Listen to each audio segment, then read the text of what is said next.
Houthi ने Israel पर हमले की शुरुआत लाल सागर से की थी, लेकिन अब वो धीरे धीरे इजराइल के भीतर तेल अवीव तक पहुंच चुका है, जहां पर हूती की मिसाइलें और ड्रोन्स तबाही मचा रहे हैं।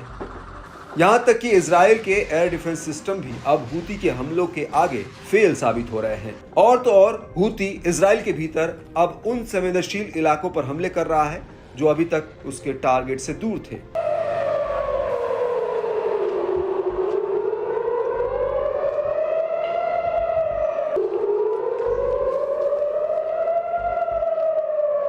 और अब इसी कड़ी में यमन के हूती ने एक बार फिर से इजराइल को अपने हमलों से दहला दिया है।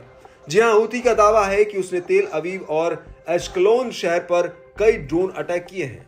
हूती के मुताबिक उसने कब्जे वाले याफा यानी तेल अवीव और एश्कलोन के भीतर आईडीएफ के कई महत्वपूर्ण और रणनीतिक ठिकानों पर ड्रोन दागे हैं। इन हमलों को लेकर हूती के प्रवक्ता ब्रिगेडियर जनरल याहा सारी ने भी पुष्टि कर दी है। उन्होंने इन हमलों को सफल बताया है।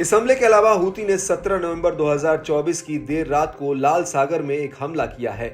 हूती ने यहां पर एक जहाज पर हमला किया जो बाब अल मंडेब के करीब से होकर गुजरा था। हालांकि इस हमले में जहाज या चालक दल को कोई नुकसान नहीं हुआ है। इसको लेकर जहाज के कैप्टन ने ब्रिगेड की मैरीटाइम ट्रेड ऑपरेशन सेंटर को बताया कि जैसे ही जहाज बाब अल मंडेब के पास से होकर गुजरने लगा, वैसे ही जहाज के बिल्कुल करीब एक मिसाइल आकर गिरी थी। रिपोर्ट्स के मुताबिक ये हमला यमन के तटवर्तीय शहर मोचा से करीब 48 किलोमीटर दूर पश्चिम में हुआ। हालांकि हमले के तुरंत बाद हूती ने इस अटैक की कोई जिम्मेदारी नहीं ली है, लेकिन माना जा रहा है कि यह हमला हूती ने ही किया था। इन हमलों के इतर हूती का यह भी कहना है कि उसने इलेट में भी एक अहम सैन्य ठिकानों पर हमला किया था, जो अपने टारगेट पर एकदम सटीक रहा है। लेकिन इस सब के बीच बड़ी बात यह है कि हूती के हमलों को रोकने के लिए अमेरिका और ब्रिटेन ने हाल ही में यमन के भीतर हूती के ठिकानों पर कई एयर स्ट्राइक की थी, लेकिन उसके बावजूद भी हूती का हौसला कम होने के बजाय और ज्यादा बढ़ा है। पिछले हफ्ते ही हूती ने लाल सागर में अमेरिकी नौसेना पर हमला किया था।